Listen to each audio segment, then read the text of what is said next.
त्या ममतेचा गंध आज ह्या उरात.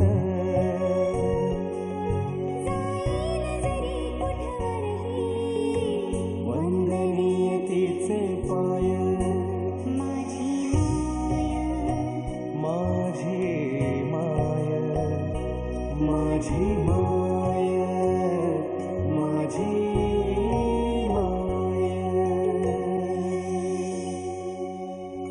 तुझ्या सावलीच्या पंखाखाली भरारी घेण्याची ताकद मला मिळाली. तुझ्या सावलीच्या पंखाखाली भरारी घेण्याची ताकद मला मिळाली. कसे फेडू ऋण तुझे, तूच माझी माऊली. आईसारखं दुसरं दैवत नाही. खरंच तिचीच पुण्याई तुम्हाला सावलीसारखी साथ देते. तिचे मोलाचे शब्द तुम्हाला नेहमीच मार्गदर्शन करतात. माय म्हणायची, एक दार बंद झालं म्हणून काय झालं, परमेश्वर तुमच्यासाठी दुसरं दार उघडेल यावर विश्वास ठेवा. नदीत पोहण्यापेक्षा सागरात उडी घ्या. दमछाक होईल, पण तिथेच तुमचा खरा कस लागेल. अनंत अडचणींवर मात करून येणाऱ्या प्रत्येक क्षणाला नव्या उमेदीची प्रकाशमान वाट निर्माण करणारी शशांक कदम यांची माय उषा कदम माझी आदर्श माय. आई माझा गुरु, आई कल्पतरू, सुखाचा सागरू, आई माझी. आदर्श व्यक्तिमत्व शोधण्यासाठी आम्ही भाग्यवान होतो की आम्हाला घराच्या बाहेर पडावं लागलं नाही, की आम्हाला आमच्या आईच्या रूपातच ती आदर्श व्यक्ती मिळाली की दिशाकडे बघून आम्हाला आमच्या व्यवसायात किंवा आमच्या उद्योगधंद्यात वाटचाल करण्याची आम्हाला संधी मिळाली. ही माझी आई उषा सावंत, लग्नापूर्वीचं नाव, आणि उषा नंतरची उषा रवींद्र कदम. सिंधुदुर्ग जिल्ह्यात बालपण माझं गेलं. मी एक खेडेगावातली मुलगी होती. 7वी पर्यंत माझं सगळं शिक्षण मी माझ्या आजीच्या हाताखाली घेतलं. आणि आदर्श म्हणजे माझी आजीने मला जे संस्कार दिले ते माझ्या आत्तापर्यंत मला त्याचा फायदा झाला, की माणसं कशी गोळा करायची तिने मला शिकवलं. त्याच्यानंतर पुढचा प्रवास माझा मुंबईत झाला, ठाण्याला. ठाण्यावरून आल्यानंतर 1977 सालात माझं लग्न झालं.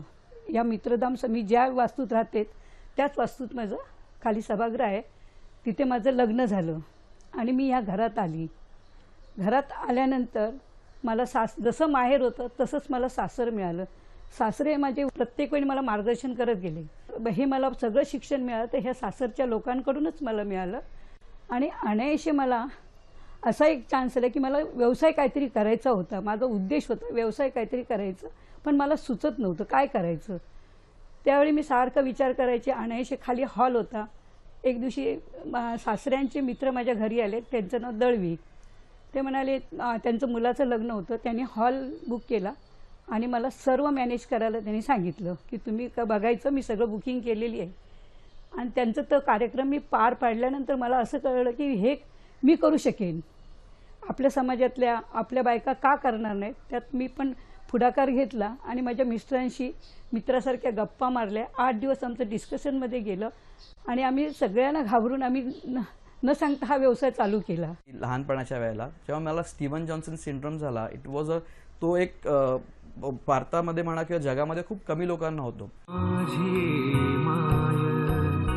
तिचा सहवास हा मला माझ्या चारी भावंडांमध्ये मला सगळ्यात जास्त लाभला. कारण का प्रकृतीने माझी थोडी खालावलेली असायची लहानपणाच्या वेळेला. जेव्हा मला स्टीवन जॉन्सन सिंड्रोम झाला, इट वॉज तो एक भारतामध्ये म्हणा किंवा जगामध्ये खूप कमी लोकांना होतो की ज्याच्यामध्ये व्यक्ती वाचेल की नाही हा एक प्रकारचा तुमच्यावरती एक दबाव असतो त्या पेशंटवरती. पण त्या काळात 30 दिवस ह्या आईने माझी एवढी सेवा केली आणि तिने मला त्या प्रसंगातून किंवा त्या वेळेतून मला सावरून बाहेर आणलं. त्याला नेहमी ताप यायचा, नेहमी त्याचं काही ना काही चालू असायचं, पण माझं दुर्लक्ष नसायचं. बिझनेस करून मी त्याच्याकडे यायची, त्याच्या हाताखाली मी त्याला सांभाळायला मी 3-3, 4-4 माणसं ठेवली ती. मला 5-5 मिनिटांनी तुम्ही कळवायचं की त्याला किती टेम्परेचर आहे, काय आहे, हे सगळं लक्ष द्यायचे. आणि ज्यावेळी मला डॉक्टर आठवले भेटले, दैवाने मला डॉक्टर चांगले भेटलेत आणि त्यांनी मला सांगितलं डॉक्टरनी की त्याला असं असं आहे. ॲडमिट केल्यानंतर मला म्हणाले की गॅरंटी कमी, फक्त आपण देवावरती अवलंबून राहायचं. पण ही गोष्ट मी माझ्या माझ्या मिस्टरांना सांगू शकली नाही की सासऱ्यांना सांगू शकली नाही, कारण ते हातपाय काढून बसले असते आणि नको ते काळजीत राहिले असते. म्हटलं आता मी इथेच थांबते, 30 दिवस मी या जागेवरून हलणार नाही डॉक्टर, मी इथेच राहते, सगळा डबा वगैरे मला इथेच येणार. असं करून मी त्या मुलाच्या पाठी 24 तास मी त्याला ऑब्झर्व करत माझ्या नजरेसमोर ठेवत होती. डॉक्टर जसं सांगत होते तसं तसं तसं मी त्यांच्यावरती लक्ष देत होती मुलावरती. नंतर असा एक दिवशी प्रसंग आला की त्याचे बाबा चिडले माझ्यावरती, कशाला त्या डॉक्टरांकडे तू ठेवतेस, आपण दुसऱ्या ठिकाणी घेऊन जा. पण मी माझ्या आईचं मन म्हणजे मन आईचं असतं ते घट्ट केलं आणि मी एकच वाक्य सांगितलं की तुम्ही कुठे न्यायचं असेल त्याला घेऊन जा, मी इथून हलणार नाही. त्यावेळी ते समजून चुकले की ही ज्यावेळी अशी बोलते तर काहीतरी याच्या पाठीमागे आहे आणि तिचा डॉक्टरांवरती विश्वास आहे. आणि शेवटी त्याला ज्यावेळी तो म्हणजे दुसरा जन्म त्याचा झाला, डॉक्टरने मला सांगितलं आता त्याला फक्त घरी घेऊन जायचं आणि त्याच्याकडे फक्त त्याला कुठे खेळायला पाठवा, सगळ्या ठिकाणी पाठवा, जुडो खेळायचा, मैदानात जायचं होतं जुडो खेळायला वगैरे. मी डॉक्टरांना म्हटलं कसं जुडो पाठवणार, नाही म्हणाले त्याला प्रतिकारशक्ती निर्माण करणं हे तुमचं कर्तव्य आहे, तुम्ही कोणाकडे लक्ष देऊ नका. त्यावेळी माझे सासरे मला दम द्यायचे की नको लहान आहे मुलगा, पावसात भिजतोय, मातीत त्याला मृत्यूच्या दाढेतून खेचून आणलं तुम्ही लोकांनी आणि असं का करते. म्हटले नाही, जगायचं असेल तो कसाही माणूस जगतो आणि त्याच्या हिमतीवरती मी आणि डॉक्टरांच्यावरती आणि देवावरतीच विश्वास ठेवून आम्ही दोघां नवरा बायकोनी त्याच्यावरती सगळ्या गोष्टीला त्याला मी साथ देत होती, बरोबर जात होती, बसत होतो, सगळं केलं आम्ही. त्याच काळात जेव्हा मी त्या आजारपणातून बाहेर पडलो आणि एक इंटरनॅशनल डान्स फेस्टिवल आलेलं होतं की ज्या वेळेला US ला अमेरिकेला भारताची कलेची टीम तिकडे जाणार होती नृत्य सादर करण्यासाठी, लोकनृत्य सादर करण्यासाठी. त्यावेळेला आईने बाबांना सांगितलं की नाही, हा जरी आता बरा झालेला आहे, ह्याला ही संधी चालून आलेली आहे अमेरिकेत जाण्याची, फक्त त्या नृत्यच्या कार्यक्रमाला भेटण्यासाठी, पार्टिसिपेट करण्यासाठी, तर आपण त्याला पाठवायचं आहे. आणि तिने त्यावेळेला त्याच वर्षात तिने मला अमेरिकेला पाठवलं आणि मी एकटा होतो. असंही नाही की माझ्या घरातले कुटुंबीय माझ्याबरोबर होते किंवा ती माझ्यावर आली किंवा बाबांना तिने पाठवलं, तर माझ्याबरोबर तेव्हा कोणी नव्हतं. तर फक्त मी आणि ते माझ्याबरोबर असलेले साथीदार, आम्ही सगळ्यांनी मिळून मी तिकडे त्यावेळेला गेलो. आणि नंतर मग त्याला अमेरिकेला जेव्हा त्याला योग आला तर मी डॉक्टरांचा पहिला सल्ला घेतला. डॉक्टर मी काय करू, 2-2 मिनिटांनी त्याच्या डोळ्यात आय ड्रॉप घालावे लागतात, त्याचे डोळे तर ड्राय झाले आहेत. डॉक्टर म्हणाले आता हीच तर तुला चान्स आहे हवा पालट करायची, का फुगड घालवतेस. म्हटलं काय करू, 2-2 मिनिटांनी गोळ्या त्याला द्यायच्या आहेत, मग तू कशी करणार. मी म्हटलं मी कशी गोष्ट करू, मी तर अमेरिकेला त्याच्यावर पोचू शकत नाही, माझा बिझनेसची त्याच वेळी माझे सीझन जास्त चालू होता. मग म्हटलं डॉक्टर नाव सांगितलं. मग मी त्या टीचरनं ज्यांनी नेलं ऑर्गनाईज केलं त्या सगळ्यांना जाऊन मी भेटली, त्यांना सांगितलं की बाबा असं असं आहे, माझा मुलगा असा आहे, पण मग मी मुलाला घेतलं आहेत कार्यक्रमात, पण हा प्रॉब्लेम आहे. ते म्हणाले काही काळजी करू नका, तुमच्या स्वभावाकडे बघून आणि तुमच्या मुलाकडे बघून, मुलगा आमचा लाडका आहे, आम्ही त्याला बच्चूला आम्ही घेऊन जाणार तिकडे. त्यांनी त्याची औषधाची त्यांना लिहून दिलं, सगळ्या गोष्टी मी केल्या आणि तिथून त्याची जी म्हणजे हवा बलत झाली ना, त्यामुळे तो परत मुलगा माझा दिसला, चांगला दिसला. तेव्हा मी फक्त 6वीत होतो त्यावेळेला, शाळेत असताना. त्यावेळेला तिने मला अमेरिकेत पाठवलं. म्हणजे माझं भाषेचं वगैरे पण खूप प्रॉब्लेम होता, पण तिने म्हणाले नाही, धाडस तुला आता करायलाच पाहिजे, तुला तर मागे येऊन चालणार नाही, तू करायचं आणि तू करू शकतोस. आणि तिने मला तो एक कॉन्फिडन्स दिला आणि मी तिकडे जाऊन आलो. तसंच तिने मला प्रत्येक ठिकाणी आम्हा सर्व भावंडांना तिने वेळोवेळी तो कॉन्फिडन्स म्हणा किंवा तो एक म्हणतात की तुम्हाला एन्करेजमेंट आम्हाला ती प्रत्येक वेळेला देत गेली, ज्याचा फायदा आम्हाला आमच्या प्रत्येक क्षेत्रात आता आम्हाला होत आहे. जरी किती बिझनेस केला तरी मुलांना शाळेतून आणायला आणि अभ्यास घ्यायला किंवा त्यांना टीचर कुठचे काय कुठचे त्या टीचरना जाऊन भेटायचं शाळेतला, एवढ्यापर्यंत मी त्या मुलांबरोबर राहत होती, सावलीसारखी राहिली मी. बाबांच्या पाठीमागे त्यांना कशाची उणीव दिली नाही करायला की बाबा आता बाबा नाही आहेत तर तुम्हाला कसला प्रश्न पडणार नाही, हरायचं नाही. आणि नंतर मग माझा असा एक काळ आला की माझे मिस्टर 2003 सालामध्ये संध्याकाळपर्यंत आम्ही एकत्र काम करत होतो हॉलमध्ये आणि घरी आल्यानंतर त्यांना अटॅक आला. रात्री 10च्या नंतर त्यांना अटॅक आला. माझ्यावरती असा प्रसंग पडला की बिझनेस, माझी 4 मुलं आणि माझे सासरे हेच माझ्याकडे डोळ्यासमोर होते. माझे मिस्टर माझ्या डोळ्यासमोर नव्हतेच, कारण मला ध्येय काय, माझ्या सासऱ्यांना कसं सांभाळायची ती रात्र. असं करून मी ती रात्र काढली. सकाळी उठून माझ्या मुलांनी पण मला तशीच साथ दिली. माझे मिस्टर गेले त्या 5व्या दिवशी मी ब्राह्मण सहाय्यक संघामध्ये मी माझी ऑर्डर केली. हे फक्त सासऱ्यांच्या हिमतीवरती. सासऱ्यांना फक्त मी सांगितलं पार्टीची, माझे मिस्टर गेले हे मनात दुःख आहे, पण माझ्या पार्टीला जर उद्या कळलं तर त्यांना किती शॉक बसेल. त्यांनी खर्च केला, मी जाऊ का. त्यांनी एका शब्दात मला सांगितलं जा म्हणाले. मी माझा आशीर्वाद, माझा हात तुझ्या पाठीमागे आहे. त्यांच्या बळावर मी गेली. तर म्हटलं तुम्ही आता लोकांना काय सांगणार, आमच्या मराठी लोकांमध्ये म्हणजे कोण गेल्यानंतर जास्त लोक येतात भेटायला. म्हटलं तुम्ही हे काय करणार, तुम्ही लोकांना काय सांगणार. ते म्हणाले मी सांगेन, डॉक्टरकडे गेली आहे, तिला सलाईन लावले. एवढे माझे सासरे, पोटचा मुलगा जाऊन सुद्धा त्यांनी मला त्यावेळी साथ दिली, ती मी अखेरपर्यंत विसरणार नाही. आणि आम्ही त्याच्यातून मी ती ऑर्डर केली. पार्टीला संध्याकाळी कळलं की असं असं झालं, तिचे मिस्टर गेले. ते बिचारे रात्रीच मला भेटायला ती मंडळी आलीत. म्हणाले तुम्हाला आम्ही कुठच्या ह्याच्यात ठेवू, शब्दच नाहीत म्हणाले आम्हाला. मी म्हटलं सासऱ्यांना एवढं बरं वाटलं ना. सासरे म्हणाले मी आता खंबीर झालो की मला माझा मुलगा गेला नाही आहे, सून गेली असेल पण माझा मुलगा इथेच आहे. आणि हा हुरुरीर तो माणूस 80 वर्षाचे ग्रस्त, त्यावेळी नोकरीच्या विचारात होते. पण माझी हे बघून, हिंमत बघून ते म्हणाले मी आता डगमगत नाही. असलेल्या कुटुंबातल्या सगळ्या लोकांनी, माझा दीर आहे त्यांनी मला मदत केली, गजानन कदम म्हणून, आणि माझी मुलीसारखी सांभाळलेली उषा म्हणून, ह्या सगळ्यांनी मला साथ दिल्यानंतर मी परत पाठी वळून पाहिलं नाही. 4 मुलं आपापल्या जागेवरती स्थिर आहेत. ग्रॅज्युएशन पूर्ण करून त्यांनी आपलं साईड बाय साईड त्यांनी भरतनाट्यम शिकून विशारद पदवी दोघींनी घेतली. मुलांनी सुद्धा ज्युडोमध्ये आपलं नाव कमवलं. सासऱ्यांनी जातेवेळी सांगितलं की माझं कार्यभाग होता तेवढा मी केला, पण मला आता चिंता नाही की अख्खं घर तू सांभाळशील. हे त्यांचे आशीर्वाद माझ्या पाठीमागे होते आणि तेच माझ्यात हे ती 4 मुलांनी सांभाळलेली आहेत. समाजामध्ये कसं राहायचं, आता माझी सून पण तशीच मिळाल्यामुळे मलाही तोही अभिमान आहे की मला जे टेन्शन होतं की बाबा सून आल्यानंतर कसं होईल पुढे, पण मला कळलं की तिचं हा नाही, तिच्या आईवडिलांची शिकवणूक, त्याच्या आईवडिलांनी, तिच्या आईवडिलांनी त्यांच्यावरती घेतलेली, सुनेवरती माझ्या प्रियांकाला केलेली मदत, तिला दिलेले संस्कार माझ्या तर वाया जाणार नाहीत. कारण आमच्या घराचं नाव आहे ना, ती ही मुलं राखणार याची मला फुल गॅरंटी आहे. त्या काळात एवढा लांबचा विचार करून एक उद्योग चालू करणं आपल्या मराठी कुटुंबांमधनं, हे माझ्या आईने जे केलं ते खरोखरच वाखण्याजोगी गोष्ट आहे. ईश्वरानं सृष्टी निर्माण करताना प्रत्येक गोष्टीत सौंदर्याचा साक्षात्कार घडवला. या सौंदर्याचं दर्शन प्रत्येक कृतीतून माझ्या मायेनं दाखवण्याचा प्रयत्न केला. ती नेहमी सांगत असते, कालचं आज नाही, आजचं उद्या नाही. जीवन जगताना मनापासून जगावं. रोज काही नवीन करता येतं का ते मात्र पाहावं. क्षणाला क्षण आणि दिवसाला दिवस जोडत आयुष्य पुढे सरकतच असतं. पण केव्हा तरी असा क्षण येतो जो आयुष्यच अख्खं बदलून टाकतो. फक्त तो क्षण ओळखता आला पाहिजे आणि मग तो घट्ट धरून ठेवता आला पाहिजे. असा मौलिक उपदेश करून जीवनाच्या इंद्रधनुष्यात सप्तरंग फुलवणारी शशांक कदम यांची माय उषा कदम माझी गुरु माऊली माय. आज अमिता कॅटर्सला जवळजवळ 32 वर्ष पूर्ण झाली आहेत. आणि त्या काळात एवढा लांबचा विचार करून एक उद्योग चालू करणं आपल्या मराठी कुटुंबांमधनं, हे माझ्या आईने जे केलं ते खरोखरच वाखण्याजोगी गोष्ट आहे. मला 2 मोठ्या बहिणी आणि आम्ही 2 लहान भावंड. आमचं पूर्ण शिक्षण चालू असताना आईने कधीच आम्हाला फक्त शिक्षणामध्येच अडकवून ठेवलं नाही, तर तिने आम्हाला प्रत्येक वेळेला तुम्हाला कुठे ना कुठेतरी एखादी कला तरी अवगत पाहिजे किंवा तुम्हाला कुठलं तरी शिक्षण आलं, एक्स्ट्रा शिक्षणाशिवाय काहीतरी आलं पाहिजे, हा तिचा नेहमीच एक आमच्या मागे एक ध्यास असायचा की ती म्हणायची तुम्ही काहीतरी वेगळं शिकायचं आहे.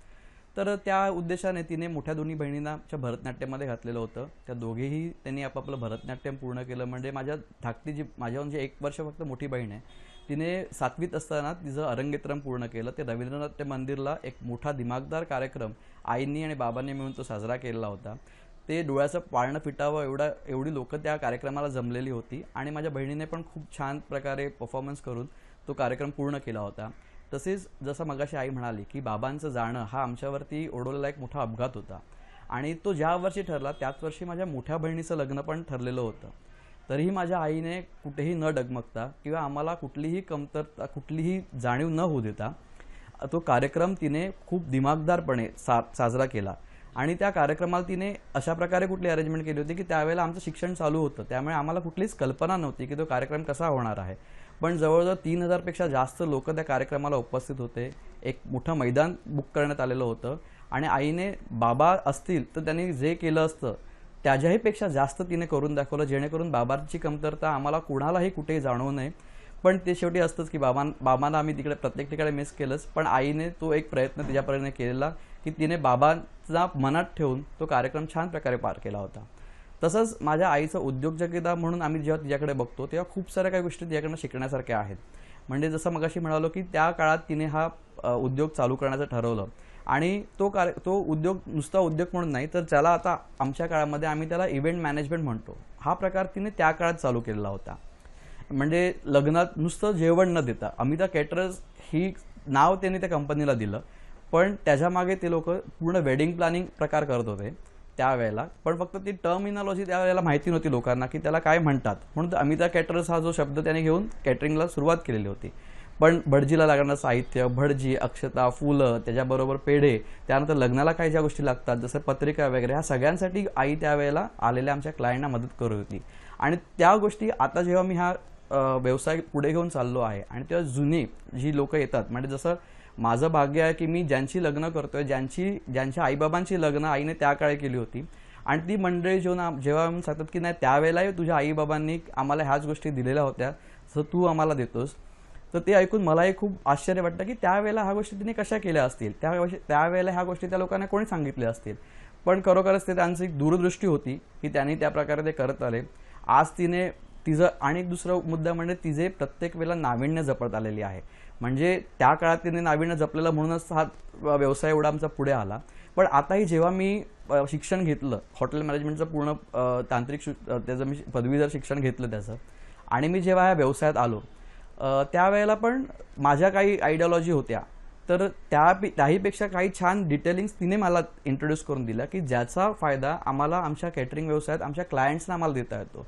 आमचे क्लायंट्स त्यामुळे आम्हाला बांधले जातात, त्यांना आमच्यावरती पूर्णपणे अवलंबून राहावं लागतं की ज्या गोष्टी आम्ही त्यांना नाविन्य देतो ते त्यांना दुसरीकडनं कुठे मिळत नाही. ही सगळ्या कल्पना आमच्या आईच्या असतात की अजूनही प्रत्येक ठिकाणी क्वालिटी कंट्रोल असून दे का म्हणा, किंवा क्वांटिटी कंट्रोल असून दे, मॅनपॉवर सिलेक्शन वगैरे असून दे, ह्या गोष्टी अजूनही ती त्याच्यामध्ये लक्ष देते. जवळजवळ आज तिने 32 वर्षाचा प्रवास पूर्ण केला, पण कुठेही ती थकलेली जाणवत नाही ह्या गोष्टीमध्ये.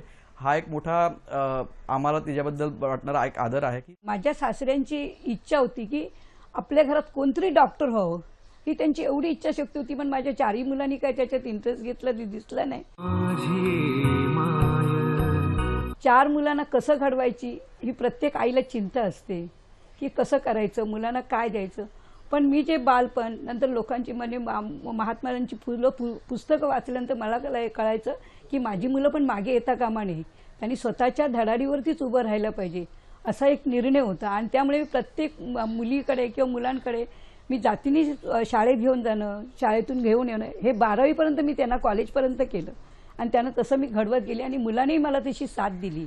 आणि माझी सूनबाई पण मला आता डॉक्टर मिळाली आहे. आणि एक मुलगी माझी आता ऑस्ट्रेलियाला आहे, मोठी मुलगी माझी आता याला आहे, पुण्याला राहते, तो आपापल्या संसारामध्ये मशगूल आहेत. आणि दुसरी म्हणजे माझे मुलं पण आता माझी मुली पण माझ्या कॅटरिंगच्याच लाईनमध्ये आपापले व्यवसाय चालू केला.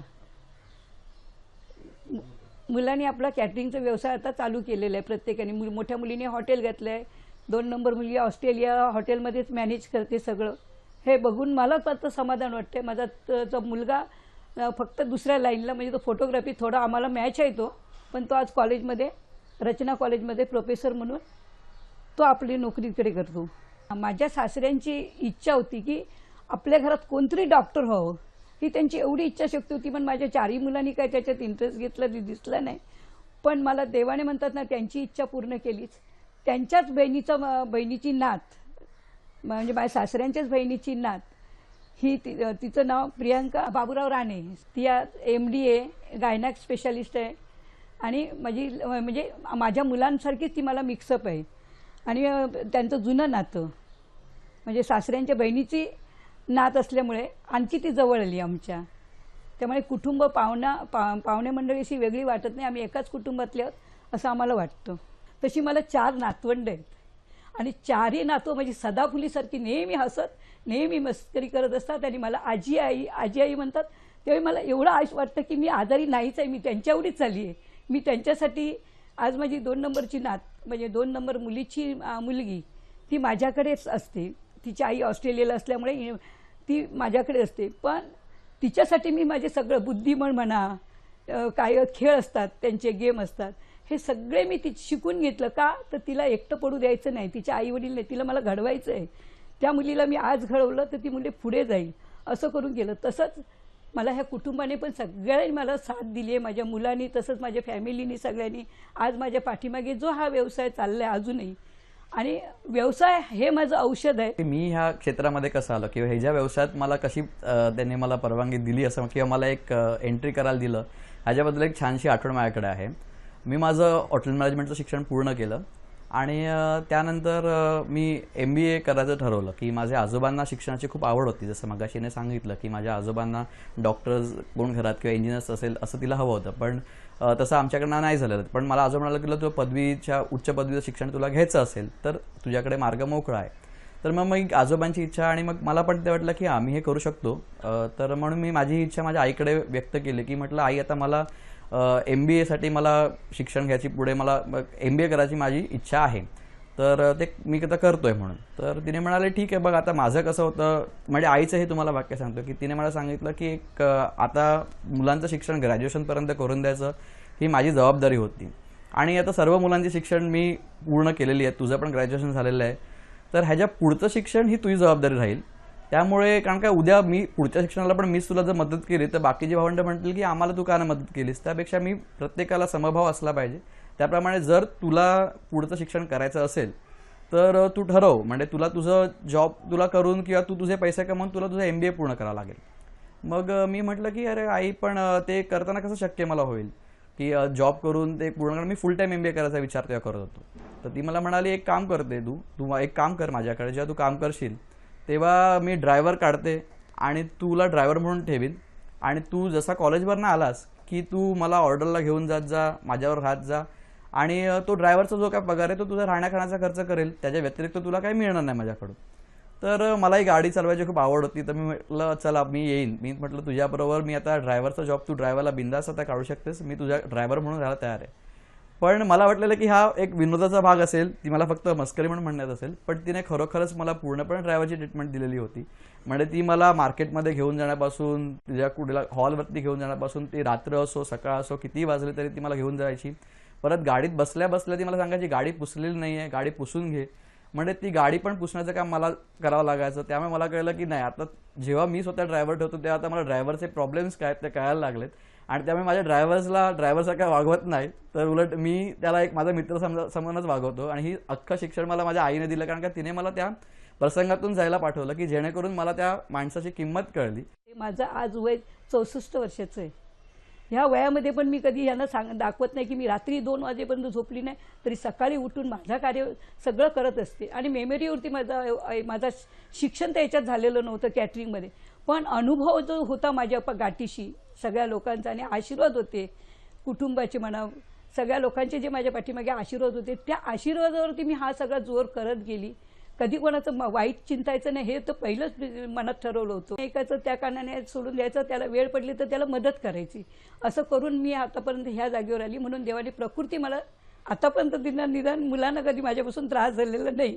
देवाकडे एकच अपेक्षा आहे आता की माझी जी सगळी मुलं आहेत, मुलं काय किंवा कुटुंब माझं आहे ते असं जसं सासऱ्यांच्या कारकिर्दीत नांदत होतं चारी बाजूने, तसंच आता माझं तसंच राहायला पाहिजे, हीच माझी इच्छा आहे शेवटपर्यंत. अच्छा, माझं देवाकडे एकच मागणं की माझ्या आईला असंच उदंड आयुष्य लाभो, तिचं मार्गदर्शन हे आम्हाला सदैव मिळो आणि तिने जे काही व्यवसाय आमच्यासाठी किंवा काही करून ठेवलेला आहे ते असंच आमच्या पुढे वाढवत नेण्याची आम्हाला शक्ती देवो, हीच देवाकडे प्रार्थना.